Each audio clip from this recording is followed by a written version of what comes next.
to another edition of Chargers Unleashed. Jake Hefner and Daiyan Wolkenstein here with you from the LAFB Network. If this is your first time tuning into the show, make sure to hit that like and subscribe button on YouTube. You can also follow us on Facebook, Twitter, Instagram, Spotify, and Apple Podcasts. Daiyan Wolkenstein. Little bit of an adjustment as it relates to scheduling for those of you who've been watching the show long enough and know our normal routine. After a Chargers game, the day after, normally Dan and I give our instant reactions. Then, of course, later in the week, getting into a preview of the game that is forthcoming. It's going to be a little bit different than that. So we're going to take a little bit of a mixture of the reactions, talk about some things that took place during the Arizona game, things that need to improve, while also turning the page to the game coming up this Sunday against the New Orleans Saints. And Dan, there were a lot of finger pointing that was taking place after Monday's game. And if anybody wants to know why this show is coming out so late in the week, if you want to point fingers at anybody, point to the man to my left. Daiyan Wolkenstein is actually on the road once again, currently in a hotel lobby on the East Coast, and we are doing Chargers Unleashed. It's like midnight, by the way. This is when we have found the time to do this. This was our window. So again, apologies for the late schedules, but this is going to be, as I mentioned, kind of a hodgepodge episode because we have several people that called into Chargers Unleashed following the loss to the Arizona Cardinals on Monday Night Football with a lot to say in terms of some displeasure, things that need to change.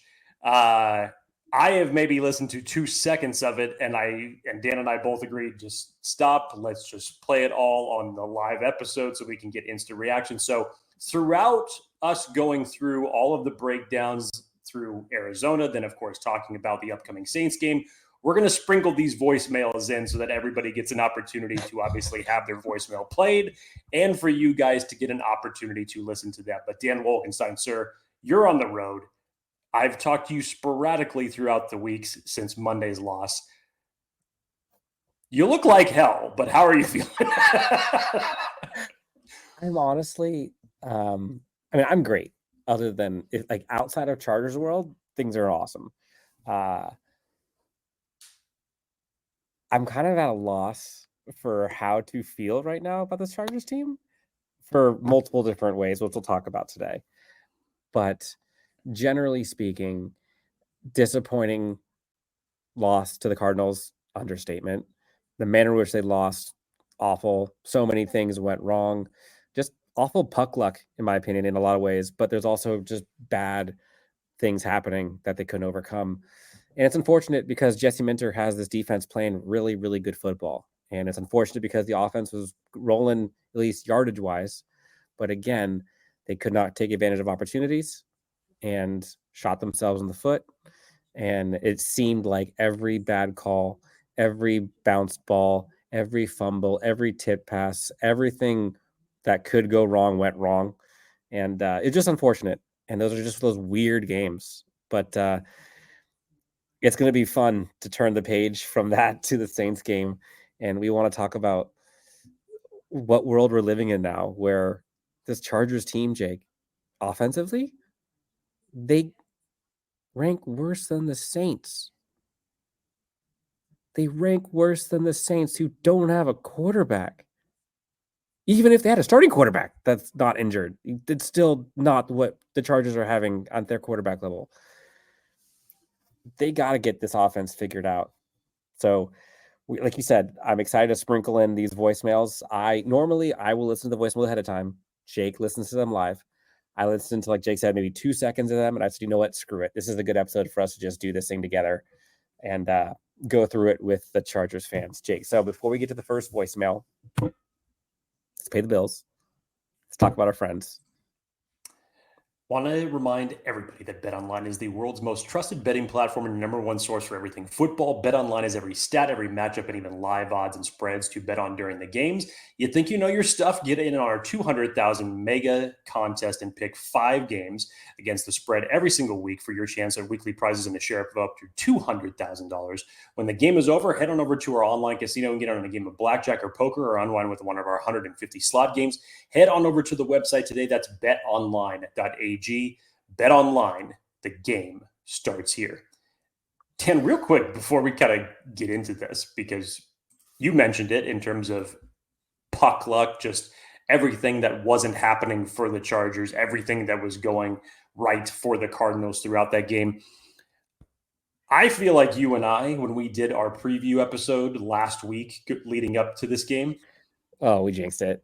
I feel like we jinxed it. I feel like we gave it the proverbial kiss of death because everything that Dan and I were talking about in terms of offensive execution, in terms of what you wanted to see from this Chargers game, coming off of that Denver Broncos game where you had or what you could not see, balanced offense. Justin Herbert was finally letting it go. The running game was good. That was the balanced offense that we were hoping to look for. When Dan and I went over all of the statistical things defensively for what Arizona does, one of the worst teams in terms of giving up points, one of the worst teams in terms of their pass rush win rate, one of the worst teams in terms of stopping the run. I mean, they've had teams run all over them throughout these last few weeks. Chargers could not get the running game going. Justin Herbert, while he put up his best offensive performance, you still had his weapons letting him down with 7 drops that he had throughout that game. Defensively, Dan, you turn the page on that. There is one big thing that we said you couldn't allow to get going, and that was James Conner in the running game. Not only did he get going, but he was carrying dudes for 3 or 4 yards, as he had one of his best games of the entire year against this Chargers defense. And as you mentioned, Dan, you had to watch out for it, and you thought that Bo Nix would have been a good warning sign the week before. You can't allow Kyler Murray to escape the pocket, break containment, and of course he did for a 44-yard run all the way to the end zone, which, of course, led to the Chargers' demise. Dan, it was sickening to wake up on Tuesday morning to find out that Justin Herbert is the only quarterback in NFL history to put up the stats that he did in that game, to throw for over 300 yards and not score a touchdown. I'm trying really hard not to curse 5 minutes into this episode. You are making it damn tough. Let me tell you. We talked about it. Can this Chargers team score in the red zone? Touchdown, ideally. Can they contain Kyler Murray? And can they stop James Conner? Those are the only ways that they lose this game. And wouldn't you know it, bang, bang, boom. All 3 transpire. There were a lot of positives in that game too. Justin Herbert got going. You got to see a hot Justin Herbert. You got to see Cameron Dicker hitting a 59-yard field goal. You saw big man rumbling until he fumbled. Tyler Tart again. You got to see there was some good. But this is not winning football on offense, period. And it's unfortunate because we all talked about just give us an average defense and this Chargers team should be cooking. They have a better than average defense right now. They have a darn good defense, and they are crippled by this offense. And that is so sad to say when they're led by Justin Herbert. So, Jake, voicemail number 1. You ready? Again, these are all from post clock hitting 0. You sound pretty pissed off. I think it's time that we give the platform to someone else. Okay, so here we go. Voicemail number 1. Again, this is live reactions. Jake and I have not heard any of these. We have an offensive coordinator who I genuinely think goes to Madden 25, NCAA football 25, and picks and chooses what plays he wants to run. Because tonight's play calling was fucking atrocious.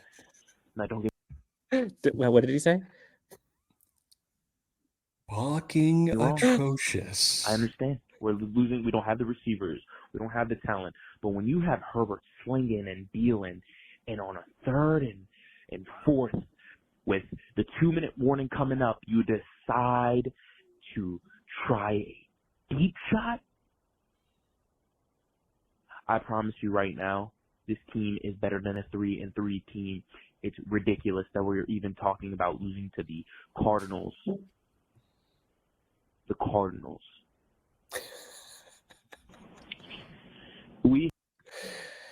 Lot to unpack there, first of all. So Dan talked about some silver linings, and I know that a lot of barbs were being thrown out towards Greg Roman after this game. Unfair, in my opinion. Look, silver linings to this playbook. You always know that with Greg Roman and Jim Harbaugh, you want to make sure that you're able to run the ball to dictate the pace of your offense. In this particular circumstance, the Chargers weren't able to run the ball a lick. There were so many close runs by J.K. Dobbins where you just felt like, so close that he was going to bust one open and take it down the field. It just never ended up happening. Now, you flip that. Justin Herbert looked great, phenomenal, slinging the ball. I actually was okay with a lot of the play calling that Greg Roman ended up calling throughout this game. I loved the involvement of Will Dissly. Somebody had to step up in the midst of not having Quentin Johnston out there. Somebody had to step up. And I loved how they were getting Will Dissly involved. Dan and I thought that this was going to be a prime game for Ladd McConkey to cook. Unfortunately, that didn't end up happening. He really didn't end up getting going until later in the game. But you had Simi Fehoko making catches. Joshua Palmer, towards halftime, made a spectacular catch along the sidelines. Great. The problem with the Chargers was they did not run an offensive play in Arizona's red zone until the third quarter. You had one opportunity to do it, and you had it for about 1.5 seconds until you fumbled it in the back of the end zone, obviously by the Jalen Reagor, which turned everything around. The Chargers had 2 turnovers and only 1 offensive possession, which was really weird at that point of the game. But in terms of overall adaptation, when you weren't able to run the ball, I feel what the caller is talking about in terms of that 2-minute drive, what the play call was. We don't need to get into the officiating of it all because we can go back and we can watch that tape. You saw how incredulous Jim Harbaugh was after they throw the flag and they actually come back and they picked it up when they were originally going to say that it was holding, pass interference, whatever it was going to be. That was looking like a game-winning drive and a statement drive by Justin Herbert to take it from the 1-yard line. And it looked like he was going to drive. Now, I was texting Dan during that drive, and I said, you know what? If this doesn't go in for 7, I just don't see this defense stopping him because in 2 or 3 plays, they're going to be right into field goal position. And they were. So I feel you on that. But there are some silver linings to this playbook. In terms of execution, yes, your receivers dropped 7 passes. In terms of when Justin Herbert didn't need to take a sack against a team that has one of the worst pass rush win rates, they got 3 sacks. And it crippled them in certain situations. Killed their drives, untimely penalties, whatever it is you want to call it. It was just one of those type of games for the Chargers. If this leads to Greg Roman having Justin Herbert uncork the ball a little bit more in these scenarios, by all means, let it roll. Let him go. And let's remember, yes, you didn't have Quentin Johnston.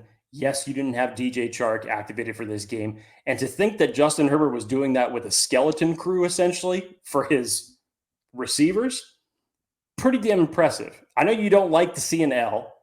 I know from the standpoint of any time that you can hold an opposing team to 17 points, that should be a win for you. That's one thing that this Chargers defense has been consistent at. They have only allowed 20 points once this entire season.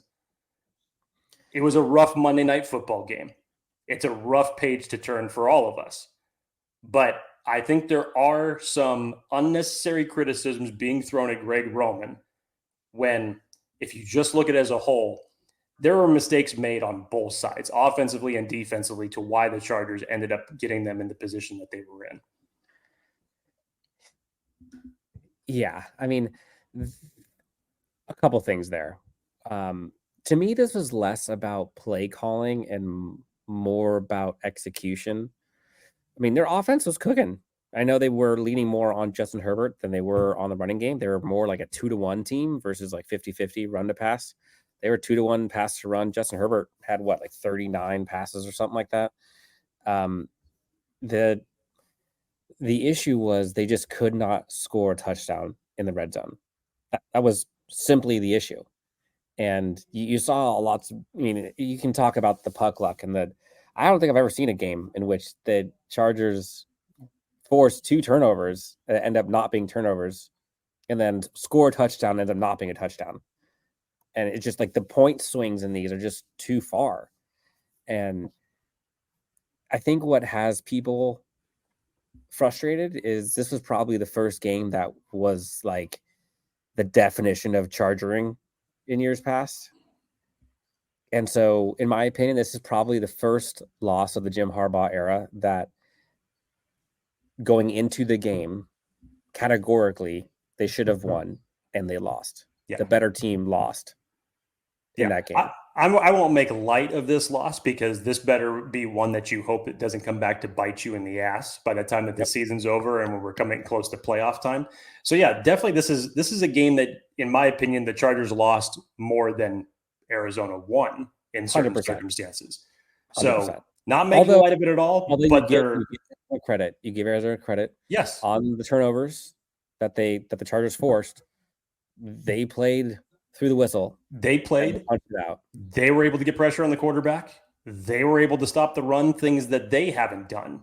No, but even on the extreme plays, on the Jalen Reagor bomb, they played till the whistle, forced a fumble. On the Tyre Tart interception, play through the whistle, punch it out. Like any other teams would just tackle them, live to die another day. So you give them credit for that.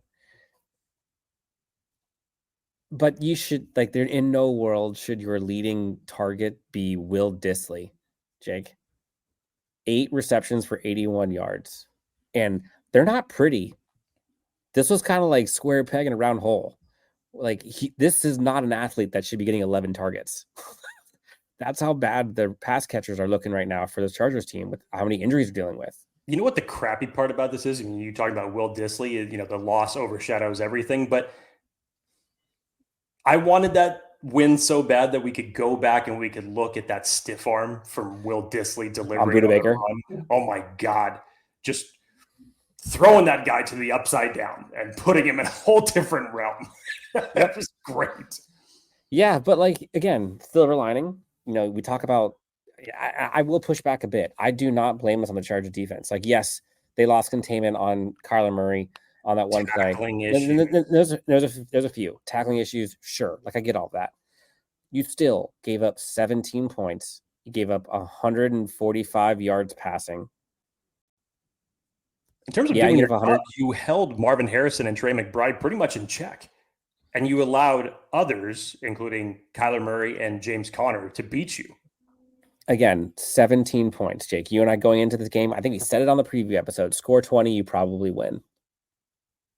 But this Chargers team can't score 20. Like, that's a trend. It's a bad trend. You cannot win football games in the NFL if your offense can't score 20 points. Period. And so, in my opinion, I think they have a deep playoff run caliber defense and special teams. And their offense is 4-13 offense. They got to get it fixed. And it's sad that is the state of a Justin Herbert-led offense, because I saw people on there starting to blame Justin Herbert for the loss and are saying that Justin Herbert doesn't know how to close, Justin Herbert doesn't know how to win. And I'm like, this is some trick that you guys are trying to pull, and it's not slick. It's just silly. And there's no excuse for it. There's no excuse for it. This Chargers team getting 5 field goals. Inexcusable. I'm glad you brought that up, because that's the bad trend. We talked about it last week going into this game. You need to fix the offensive woes in the second half. First of all, you're 1-3 in your last 4 games. In that stretch of games, you have failed to put a touchdown on the board in the second half in all 4 of those games. That doesn't work. That will not play. That will not sustain. That's not playoff football. You need to figure out a way to correct it. Wasn't it like the last 16 possessions they've had? It was a ridiculous number that they put up throughout They that have not game. scored a touchdown. It's awful. It's bad. And so I think that's what's most frustrating. Yes, the officiating was frustrating, but again, I kind of echo defensive coordinator Jesse Minter when he talks about you can't expect them to call it the way that you think it should be. I'm paraphrasing, but they're going to call stuff pretty much like the epitome of NFL officiating. And while again the Chargers were victim of pretty much every questionable call in that game, they put themselves in those situations, and so that was a tough one. Voicemail number 2. Should I go for it? Again, you can call into the hotline, 323-902-7586. Leave a 30-second voicemail. Some of these went long, but you know what? People need to vent. That's okay.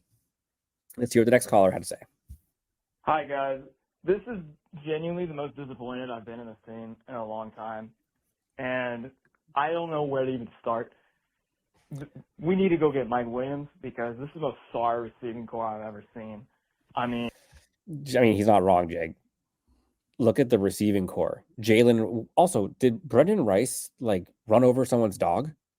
What? When the snap counts were released, I think, what was it? Brendan Rice had 3 or 4 total throughout the game. There was obviously the one that there was the miscommunication that the Chargers ended up having to burn the timeout. Can't have that.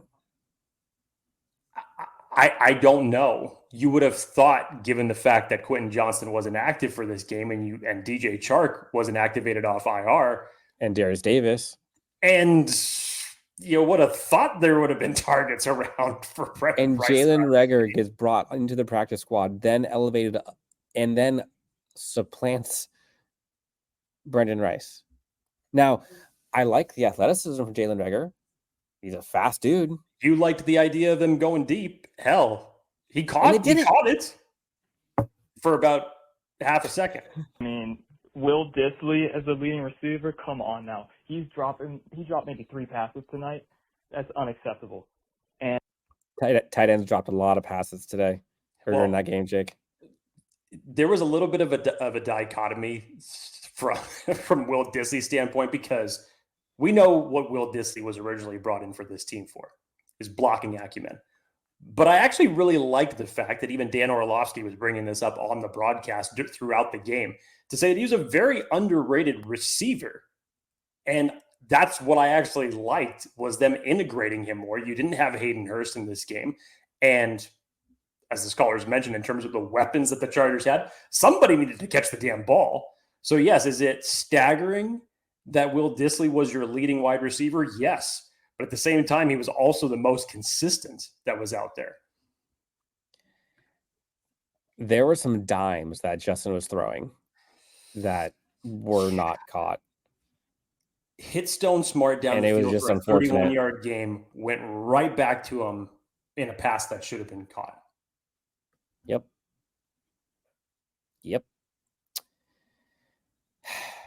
Let's continue. The inability to stop the run against James Conner is just unbelievable to me.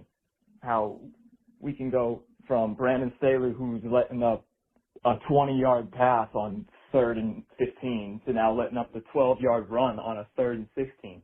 What are we doing? We've got Jesse Minter calling Brandon Staley defensive calls. I don't know what happened. That's a little far. What, genuinely. But something needs to change. And I don't know if Chark coming off the IR is going to fix this or not, but I need to see something from these damn receivers. Actually. I just seen they released somebody, and so there's 52 men on the roster. There's room to go get Mike Williams. I don't know if we got the cap space or not. Something needs to be figured out there. Jalen Reagor is not the guy. I don't know what the idea was there. He had one nice catch and then immediately fumbled it out of the back of the end zone. No touchdowns and 5 field goals is unacceptable from Greg Roman. Unacceptable. I might be able to forgive all that if the reps weren't so bad today. So bad. There it is. Yeah, let's call Cam Hart for unnecessary roughness so that the Cardinals can cover the spread for Vegas. Yeah, that's fucking genius. Gotta love it. We are in our feelings, Jake. Yes. We are in our feelings. Look, Two lot voicemails in. to unpack there. One of the things that I did not get a chance to mention when I was talking about all the things that were going wrong for the Chargers, one of the things that I did mention last week that was worrisome to me was since Joey Bosa has been out, outside of Khalil Mack, the pass rush win rate for the Chargers has not been there. And it's been an interesting move in terms of roster that they activated Justin Ebogbe, and I know that they've kind of been using him a little bit at edge, and I'm sure that they've also been using Morgan Fox a little bit at the edge position to try to supplant that. I was a little surprised that during this period of time they didn't activate Tremont Morris-Brash to add a little bit more pass rush juice. So you have your three core now with Joey out, with Khalil Mack, Tuli, Bud Dupree. Those first two series, Khalil Mack was playing like his damn hair was on fire. I mean, he was setting the tone early in that game. The one thing that I know that this is always kind of a interesting topic, depending on what side of the fence you stand on as it relates to Joey Bosa, when he is in the game, outside of what he can do in rushing the quarterback, he's one of the best edge setters against the run in the game. And as the caller was mentioning in terms of what James Conner ended up doing to the Chargers defensively, yeah, Dan, I was thinking the exact same thing when it was 3rd and 16 and they ran a draw play and they almost got that whole sack of yardage back. It was a little bit frustrating. But Arizona was just winning the line of scrimmage on that day. They were controlling the pace. And when they did that, that allowed Kyler Murray to run play action and complete balls down the field.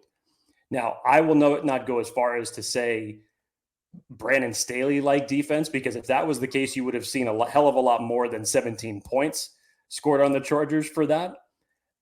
I think as it relates to Cam Hart, I think Cam Hart actually had a very quietly good game. Everybody's going to remember the two penalties that ended up changing a lot. But in terms of what he did defensively, he had a very, very nice game. The Chargers just got outplayed in some of the most crucial areas, and the things that they could not afford the Arizona Cardinals to do to them, they did. So outside of the Mike Williams umbrella, which of course is on a lot of people's minds now as we get closer to the trade deadline. There's a few names. There's a few names that are on people's minds. There's a few possibilities, and it may not even be just wide receiver that the Chargers are thinking about making a trade for. Who knows what could happen? Some people have thrown it out there that they needed a more athletically gifted tight end. You know who I'm talking about. I don't need to drop who the name is. I also think that they could use some help along the defensive line. Other people have thrown out the idea of a corner. That's music to Dan's ears right now. Who knows? The most disappointing loss in a long time for the Chargers? No. I would not even put this in the same realm as the Jacksonville debacle from the playoffs. It doesn't even sniff it. I understand the disappointment. I'm right there with you. It was a tough loss to watch in a game that the Chargers shouldn't have lost. But this is what happens. Immediate reactions after a game. We're all on high emotions. We got to figure out a way to trade. I can talk. Gladly, I didn't talk those feelings on this show, but I talked those feelings privately to someone else who's on this show. Yes, you did. Look, we're going to turn the page to this game upcoming versus the Saints. But I think, and Jake, you and I talked about this offline, and I had tweeted about this earlier in the week about one of the painful lessons that I have learned over the last several years doing this show with you and covering this team is I cannot dealing with my negativity. Well, I mean, we're flipping roles at this point. Yes. It is kind of idiotic to base your predictions or expectations on a team purely on hope and optimism if it's not reeled in by reality. Or are you talking about the some of the light that you have seen recently? Is that what yes. Okay. Yes. That's what I just want to make sure you're disclosing that. Yes. So what I'm saying is I know I'm usually the optimist and the hopeful, and I still like to think I'm optimistic, but I'm also tethered to reality. And so I tweeted this, and I thought this would be fun just to put on here. There's a difference between hope and optimism, right? And reality. And I can say that I'm hopeful, but do I expect it, or am I going to bet on it? Absolutely not. So, for example, Jake, I hope the Chargers pass rush improves. The reality is it is the second lowest in the entire NFL. I hope that the Chargers' interior offensive line improves. The reality, Justin Herbert has faced the second highest pressure percentage in the entire NFL. Now, some people might say, well, if Alt and Slater are in, they've both been really good. And after that, they've only been, I don't care. You have a Jim Harbaugh and Greg Roman offense. You have Trey Pipkins as a possible swing tackle. You have all of these escape hatches. You brought in these guys, regardless of who it is. You're supposed to be standing on your offensive line, being the tip of the spear, being a weapon. Need to make it work. Yes, especially when you have Jim Harbaugh and Greg Roman. Jake, I hope the Chargers can score a second half touchdown. The reality, though, worst second half scoring team in the entire NFL. They haven't done it in 4 weeks. So again, there's hope, and then there's reality. And so maybe that's what has made me a bit more jaded, a bit more cynical. I can remain hopeful, but I also am getting that dose of reality. And so until someone tells me otherwise, I'm going to go off what my eyes and ears see and hear. Again, I don't know what this is, like trading places or Freaky Friday or something like that. I don't know what happened and precisely when it happened that this little switcheroo ended up taking place. But once again, a very gratifying moment for me because I get to see what Dan had to listen to for so long with a little bit of this rhetoric from Darth Dan. A little bit of Jake Vader is back for this show as well. Yep. But now, not as badly as I used to be, but moving forward, I mean, look at the receivers that are healthy right now for this Chargers team.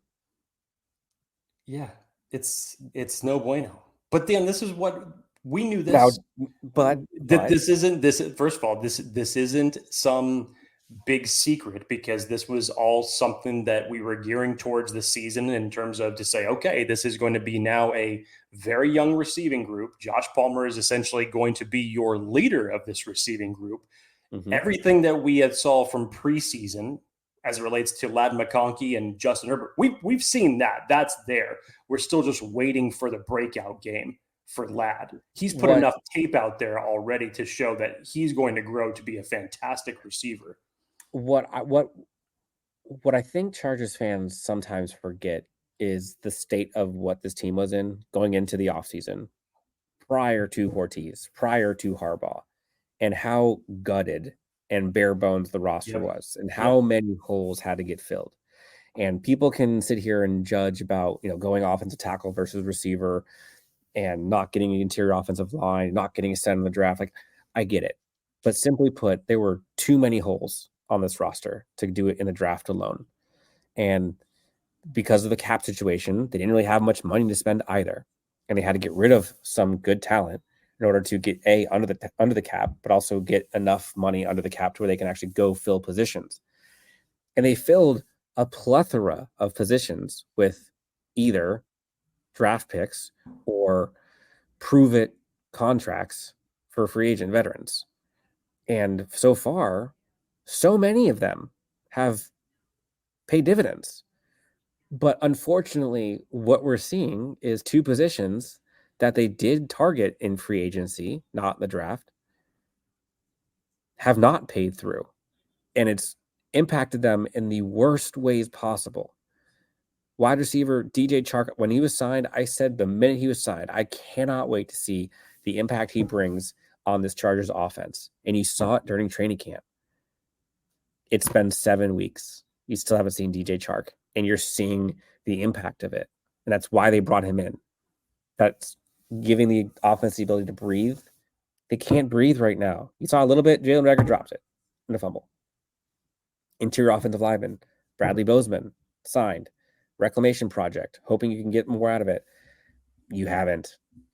And second highest pressure rate when you have Joe Alt and Rashawn Slater, healthy or not. I'm not blaming them at all. I'm not saying this is them. I'm saying, how bad does the interior offensive line or the rest of the offensive line have to be to where they are that bad in the NFL when you have two, in my opinion, Pro Bowl, All-Pro tackles? That's not good. So, like, when moving forward into this game against the Saints, we can talk about hope. You know, Joey Bosa, in theory, could be coming back. Looks like he is. DJ Chark could, I hope. Right? These are all hopeful things. You hope the pass rush improves. Until it happens, I'm going to go off of what I've seen and what history tells me. Now, DJ Chark, I do believe, makes a huge difference. And even with the Jalen Reagor signing, you saw that difference in speed in stretching the field. Now, it didn't pay dividends, but going up against the Saints team, statistically, you're worse than them offensively in almost every category. Now, defensively, you're better. But offensively, they got Desmond Ridder. They got a broken hand, Alvin Kamara. Chris Olave now come back from concussion. Sorry, you're thinking Spencer Rattler. Excuse me, what did I say? Desmond Ridder. Oh, sorry. Spencer Wow. Rattler. That's not bad. I'm sorry.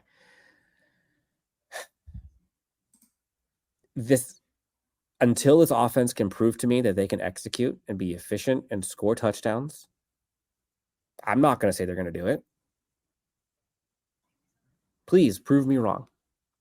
Jake, real quick, let's get to our next one because we just got a grip of voicemails here. People are not happy. Dan Wolkenstein's playing the 2022 Jake Hefner jams right now, and I love it and hate it at the same time. But go ahead, let's go to the next one. Chargers had the game, and they blew it again. But there were some pros and there were some cons. I think they definitely need to trade for wide receiver 1. Do you agree, by the way? Do they need to trade for a wide receiver? You do need to make a trade for a weapon. I will say that. They miss the presence of Quentin Johnston and, of course, Chark. But until they do that, they won't be able to score. Imagine that. Did you ever think in a world that we'd be sitting here talking about when QJ's out that they are missing Quentin? Shows you what a new coaching staff who actually knows how to utilize Quentin Johnston properly can do. Consistently. On to the next. First of all, my heart goes out to you. Good Lord. That really was sad. That was so sad. It was so sad. And even like how he ended it, just like on to the next one. Like, dude. Look, if I was with you, man, I would give you a hug. I'm so big sorry. bear hug. My tone of voice would have been not as depressed and more curse words, higher tone. The voice pitch would be a lot higher for that. Dan, we don't know what it's going to look like when DJ Chark comes back.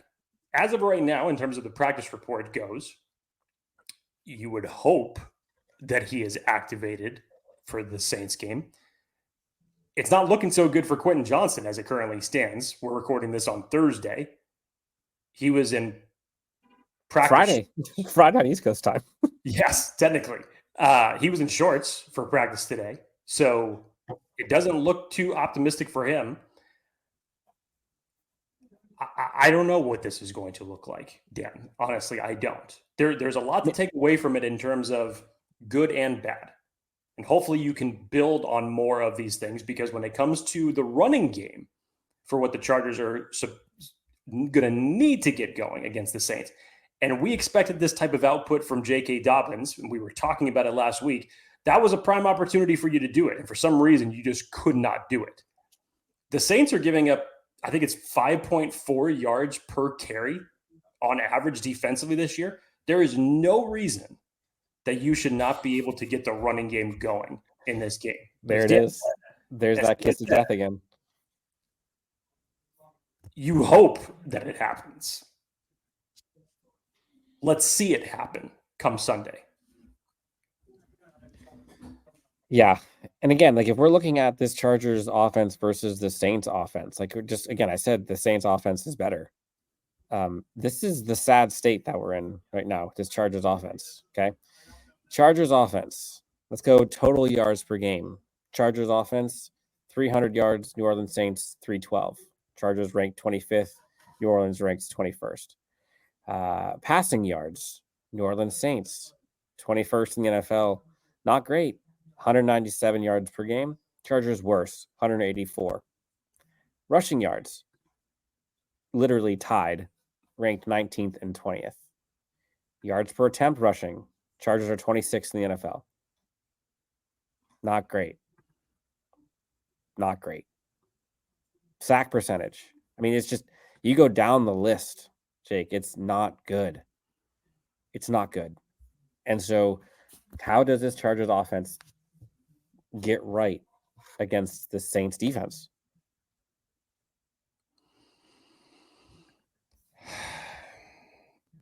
Again, it starts with the trenches. It starts with the running game. When Daiyan Johnson is essentially your best performing offensive lineman, when you have Joe Alt and Rashawn Slater, that's an issue. You need to figure out a way to fix this. And as Dan said, we're now in week 7.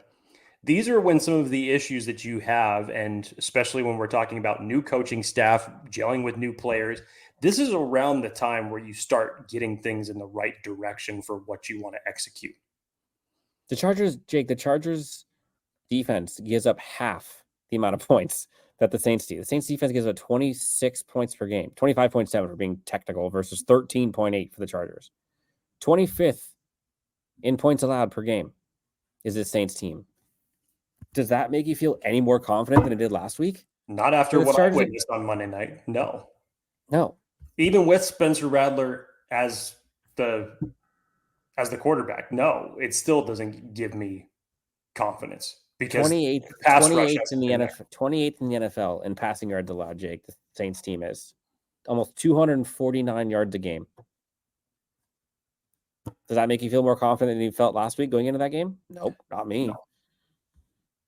New Orleans Saints gave up 147 yards per game on the ground. They're fourth worst. This is eerily similar to last week. Here's what I'll say.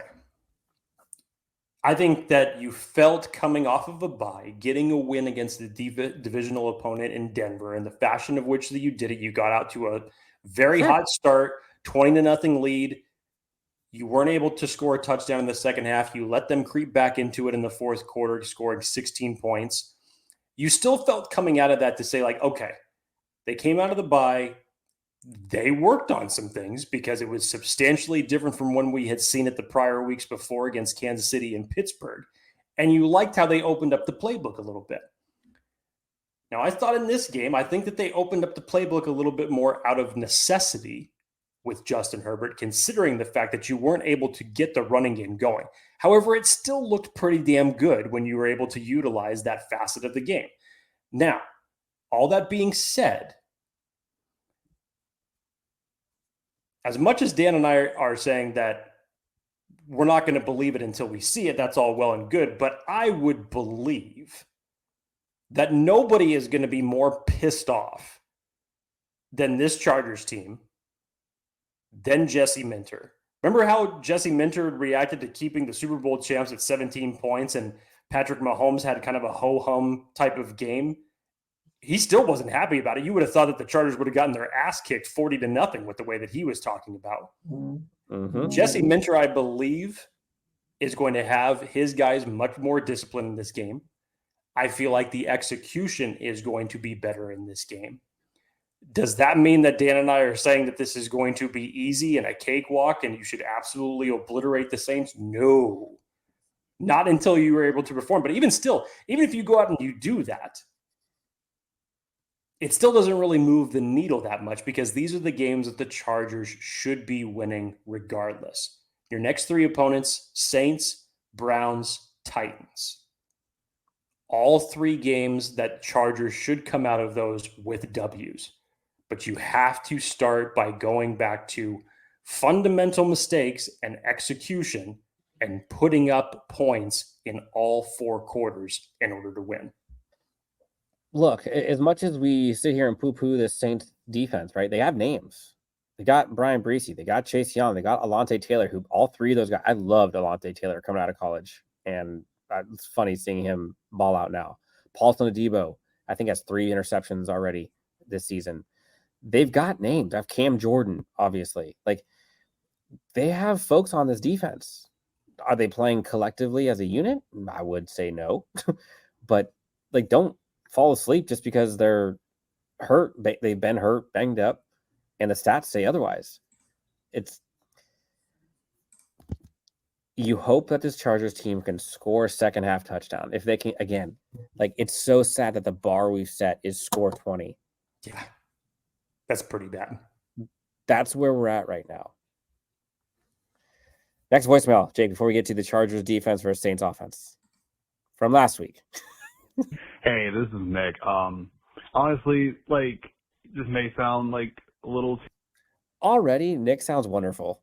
We needed a little bit more of this positivity in this episode. too weird, but in reality, like, it's not that big of a deal. Yes, Nick. Yes.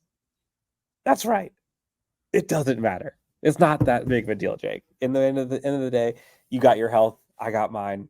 We had a yummy dinner. I'm sure you felt good. Maybe What the hell happened to Darth Dan? Where the hell did you go? No, we're good. It doesn't matter. This Like, game doesn't matter. You know, it came down to one call, but in reality, our offenses can't score a touchdown in 6 quarters. That's what the issue is, and that's where the issue is lying and where it needs to be addressed. We have to just get better, get pieces, whatever it takes to get there. But it's been an issue all season, and it's yet to be corrected. I don't know when it will be, but that's just what it is. I mean, we know it. There's no point in overreacting about it. That's just what it is. Hey, this is Okay, so basically, I mean, I think what Nick is saying. First of all, I wish I had Nick's type of mindset and attitude. Look, I think what Nick is saying is he's not surprised. This is one of those, like, they are who we thought they were. We let them off the hook. And unfortunately, this Chargers offense, I think Nick seems like he has this team feels like Nick knows the offense isn't good. And so he wasn't surprised by the outcome. He hopes they fix it, but he kind of just accepted the reality of it. And maybe that's why he's okay with it, I guess. But look, Nick, like, in all seriousness, we needed you today. You were the MVP of this episode that we didn't know we needed. Palate cleanser from everything that Chargers fans, our callers, hell, even what Dan and I have been talking about in our negative spiel needed.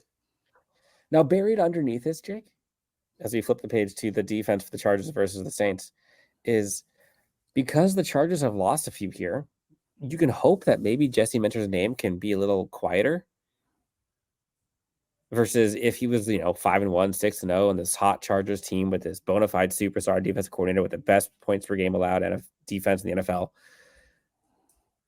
Maybe with their losing, he can stay a little hush-hush and chill with this team for a bit longer, huh? That'd be nice. I see what it is that you're trying to do. Yes. We'll see how long that noise can stay quiet if it's not already loud enough, unfortunately. We will. Yes. One more voicemail, Jake, before we get to the defense. Hey, Jake and Dan. My name doesn't matter. I'm just a faceless fan.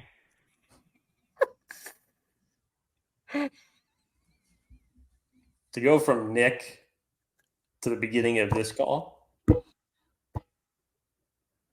My name doesn't matter. I'm just a faceless fan. This team sucks. It's the same old story. It's like we can't shake off the stink. Can't shake off the stink. Oh, no. There needs to be a shirt somewhere with that. I feel like that would have been like the Lions of the late 90s or the Browns of the early 2000s. Like, someone needs to put that on a shirt. Can't shake the stink. I love it. I call my brother at halftime, and I told him we were going to lose that game, and he was like, "You got to be optimistic. You got to be optimistic." I can't. That sounds like you and me, Jake. Sounds very familiar. We can't do anything. We have no weapons. And all I'm going to say is that Oh no. I think Joe Ortiz and Jim Harbaugh, they did their best with this, but I think their biggest mistakes was keeping Bosa and cutting Keenan. I know Keenan he didn't want that pay cut. I don't really care. He's the best player to ever play for the Chargers, minus a few other guys. Real quick. I've heard a lot of this. More of the Joey Bosa thing than the Keenan Allen thing as of late, but I don't know if Keenan Allen changed as much. Because you get a lot of the same Keenan Allen stuff from Ladd McConkey. Again, I'm not saying the same player by any means, but like the things that they're missing isn't, in my opinion, what Keenan Allen brings.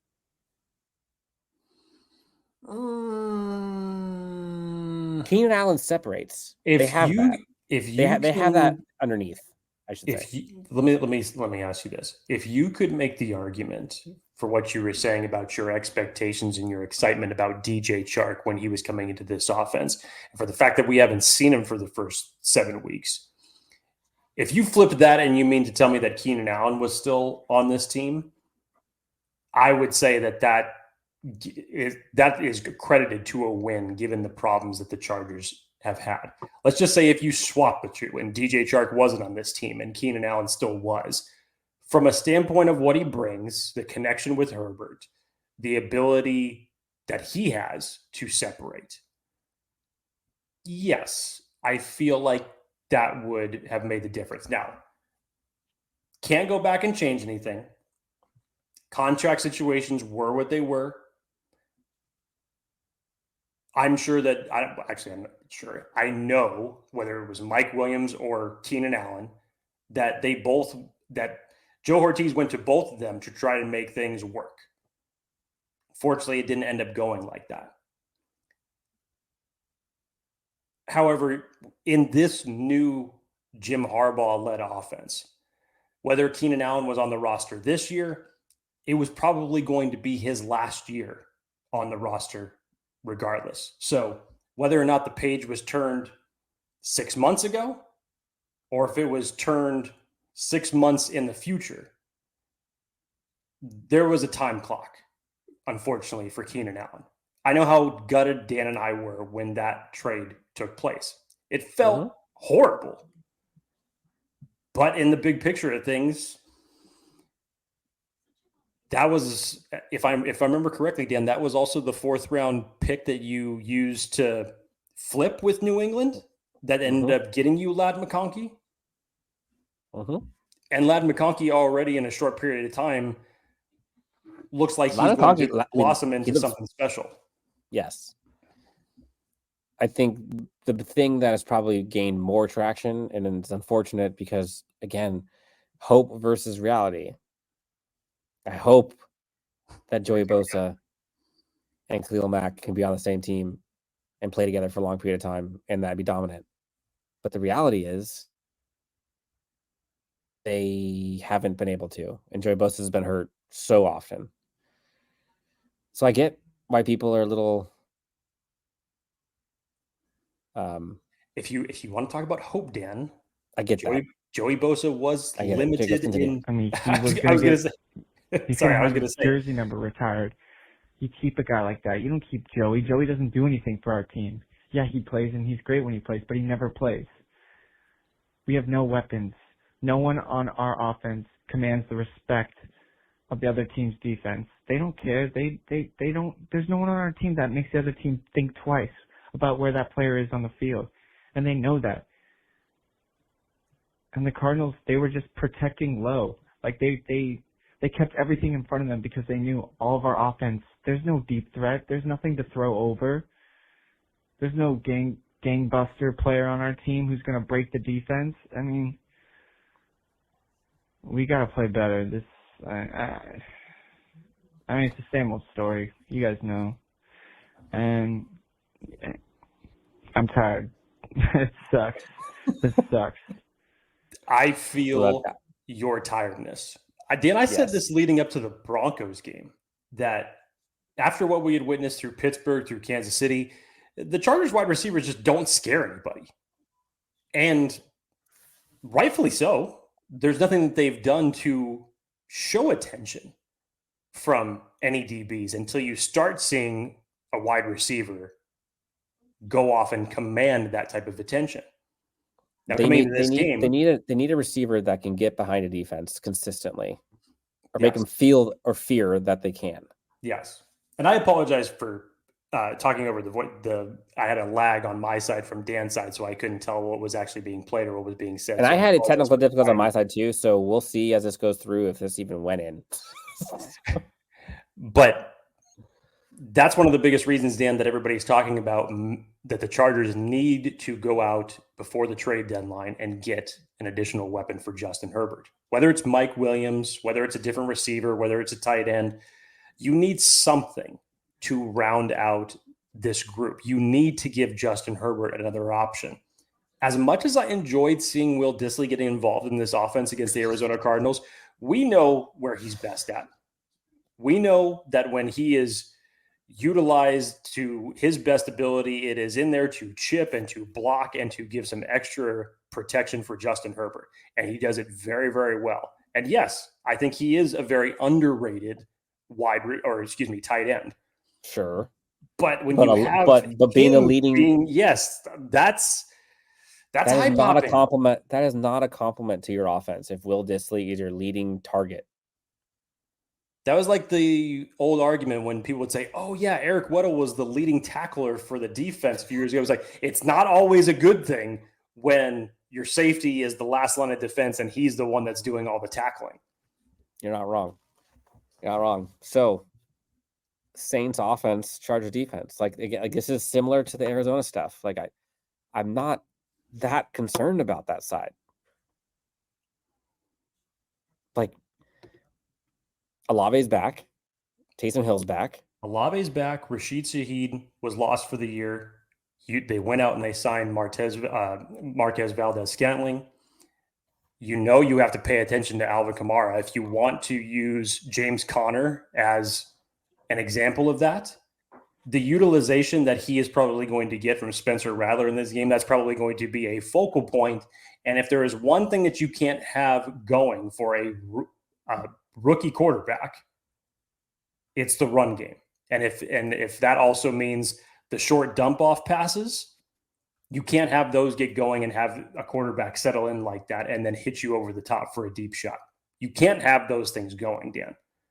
In my opinion, even with the quarterback change of Derek Carr going to Spencer Rattler, I think there is more to worry about from this team offensively in terms of their weapons than there was for Arizona, honestly. And I know that the stats are not there from Spencer Rattler. Kyler, I disagree. I'm simply saying in terms of the complementary weapons. I'm not talking about quarterback. X-out quarterback. Okay. Yes. X-out quarterback. You've got to find a way to bring pressure on Spencer Rattler. You have to get your pass rush back. And hopefully, Joey Bosa has logged 2 limited practices this week.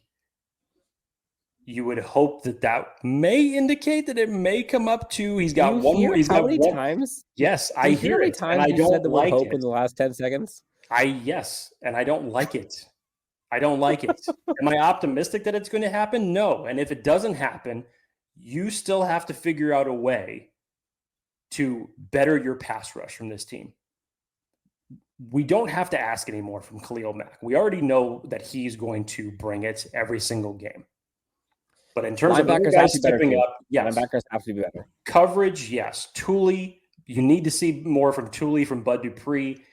I would like to see a little bit more pressure come from this interior one way or the other. And you cannot allow this opposing run game to get going for the Saints, because right now that is Spencer Rattler's best friend. And if that starts going, things are going to open up over the top. Yeah. I mean, again, like, we want to sit here and nitpick the Chargers defense, right? Like, they gave up some busted plays last week. But on the whole, for the most part, this defense has been nails, and they have been more than capable of their side of the ball and holding their own. I mean, we're seeing things we haven't seen Chargers defenses do in years. We're seeing batted balls, we're seeing forced fumbles, we're seeing things that this team just hasn't done before. And we're seeing them hold on, forcing all of these things, multiple strings of 3 and outs. Like, the Chargers defense is good. Don't get it twisted. The defense is not the reason why they're 3-3, at least on the losing column side. This offense has to get right. This offense has to get to average. Now we're doing this. We're doing this now. Can the offense just be average? That's where we're at. Can we see an average Chargers offense led by an elite quarterback? They should be able to make that happen. Wasn't long ago that we were asking for an average defense. Now we're asking for an average offense. Next voicemail. We got 2 more, Jake. Hey, what's up, Dan and Jake? This is Young West. Love the show. Yeah, I just wanted to talk about yesterday. I mean, was it Halloween yesterday or something? Because it was just a nightmare out there. The offense looked horrendous. I mean, it looked like we were playing football out there instead of football. We were just kicking the ball all night. And for the people that are giving Justin Herbert a hard time, I mean, the guy threw for over 300 yards. I think only had maybe 12 incompletions. I'm not sure the exact stat. And those incompletions, a lot of them were drops that hit the hands of the receivers. I mean, they just got to make those catches. It's not Justin Herbert's fault that the receivers aren't getting space. I mean, he's not wrong. We lost him there. He's not wrong. Justin Herbert went 27 for 39 for 349 yards, sacked 3 times. I think there were 7 drops logged. So he was 7 hot of coming the out of the 12 gate, incompletions. 7 of the 12 incompletions were drops. So in theory, 5 incomplete passes. Justin Herbert was not the problem. They were able to move the ball, Dan, but anytime that they even sniffed Arizona's red zone, it's like they just got allergic and everything went to shit. But this is not something new for the Chargers, namely in the second half of games in terms of putting points or being able to get in the end zone. This is a trend that has gone on seemingly for the last month that needs to be corrected. And over these next 3 games, starting with the Saints, there should be no reason that they should not be able to do this. I'm not going to say that they're going to march up and down the field because the Saints, as Dan pointed out, with the talent that is on that defense, they're going to find creative ways to try to make this Chargers offense stall. I'm not saying that you should walk up and down on the Saints, but you have to figure out a way to score points in 4 quarters of a game. At least close the game out with putting points in the end zone. At least do that. Figure out a way to close games. The likes of that 10-play drive that 20-play drive in Denver that took off 10 minutes of the clock, I thought we were getting a sequel to that when the Chargers started at the 1. Yeah, that 15-play drive that ended in field goal. And Justin Herbert was in his bag in that drive until the Chargers got inside the 25. You need to figure out and eliminate those small mistakes and be able to win your matchups in the red zone. Look, the Chargers are going up against the Saints team that has lost 5 straight. They got the doors blown off them by Tampa Bay, 51-27. They lost badly to the Broncos, 33-10. Lost badly to the Chiefs, 26-13.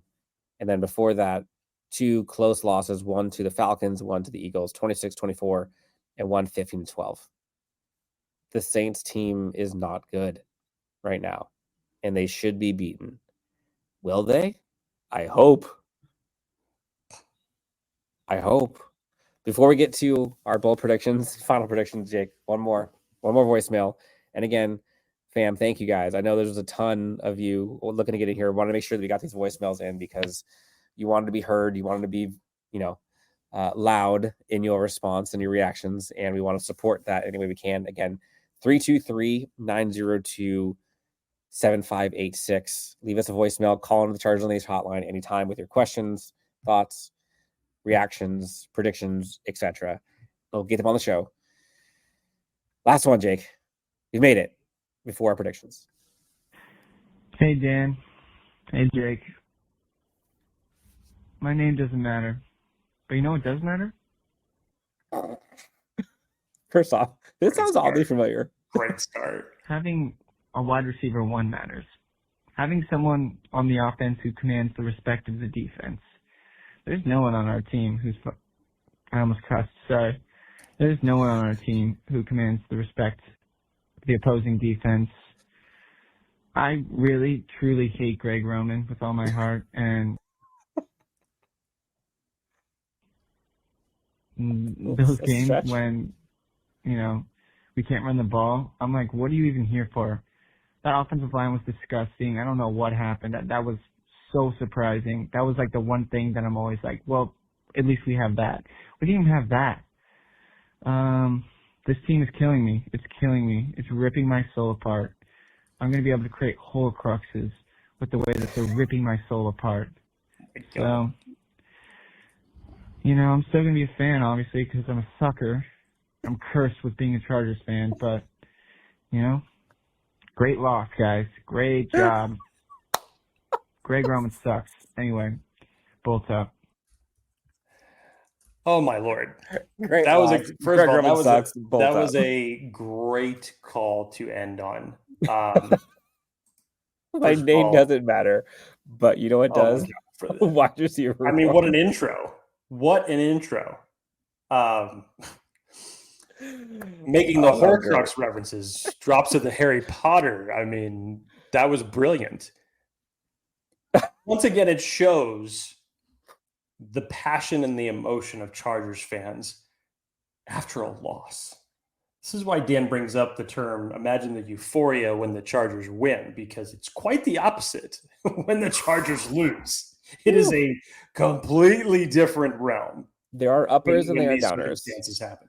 Dan, it's one thing when we all know the circumstances of what took place when the Chargers had to go up against the Chiefs. You were down both your tackles. Justin Herbert was still hobbled. There was even questions about him going into the game. It was one thing when you couldn't run against that team given the circumstances and given the fact of who Kansas City has on the opposing defensive line. As mentioned in this call, the running game was not able to get going against Arizona. The offensive line was porous in terms of the pressures that it gave up to Justin Herbert. And 3 sacks. If you're comparing those two situations, there's no reason that any of that should have happened against the Arizona Cardinals, given what had happened to them in 3 previous games in terms of the rushing yards that they gave up, in terms of how they were getting to the opposing quarterbacks, which was not that often. They ended up having 3 sacks in this game against Justin Herbert. One of those in particular really killed the drive. You just look at it in this circumstance. We've talked about this ad nauseum for the past hour. This was a game that the Chargers should have won. Based on their fundamentals, based on their identity for how they want to execute, how they want to run the ball, how they want to have Justin Herbert command, and ultimately putting up enough points to win a game. You keep a team, any team. Doesn't matter if it's Arizona or the Chiefs. I'm struggling to not. You have them at 17 points. There should be a way with Justin Herbert that you find a way to win that game. Yep. This is one of those type of games that, believe it or not, it's not just the Chargers that suffer these. Every single team suffers at least one of these type of games. Unfortunately, the Chargers just seem to suffer these type of games more than most people, but that's in the past. That's in the past. And as Dan mentioned, that's maybe the reason why so many people were so frustrated after Monday night's loss, because it was those old familiar feelings that came on back. And I get it. But look, how do you turn the page? What's your prediction? What's your prediction? Tough as that color was, I guarantee you the players are twice as pissed off about that. Jesse Minter, I'm sure, had everybody's eyes on the film, and it was not good film to watch. I will say one thing as it relates to this coaching staff as opposed to previous regimes in the past. I get the sense of accountability. And we're talking about 6 games that are logged with this regime as opposed to 3.5 years of previous ones. I feel more sense of accountability in a short period of time with this coaching staff than I have with the last 3. I will say that. If there is one thing to hang a hat on, I will say that. So Chargers need to get right real quick on a short week, going up against the Saints. You're off of your road trip for 1 week. You're back on the road next week. There is no reason that you should not win this game. And I'm actually not going to say the word but, Dan. I'm not going to use it in this sentence. There is no reason why you should not win this game. There have to be some corrections, though, in terms of fundamentals, tackling, execution, especially on offense. Figure it out. You should hopefully have certain players coming back this week that will help on both sides of the ball. The laundry list for the Chargers is still long. We have no idea what it's going to look like come Sunday. But optimistically, you should have a couple of key pieces back that can help you on both sides of the ball, and you should be able to win this game. So, sorry. Bold prediction. You wanted my bold prediction or you wanted my final score prediction? Both. Let her have it. Maybe it's one and the same. You know, I said last week that the Chargers were going to force 3 turnovers. I'm not going to say that this week. I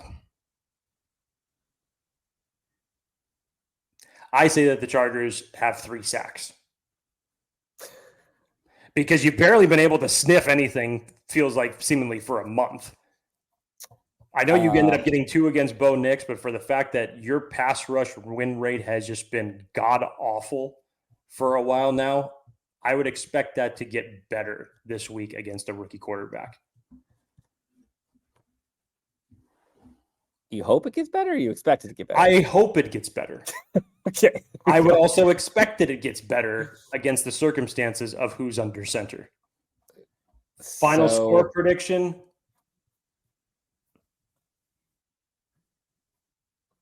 28-17 Chargers. They get over 20. But here's the kicker, Dan. 28 points are being scored in the first half. And we're still going to be talking here next week about the Chargers not being able to put up second half points. There's the bold part.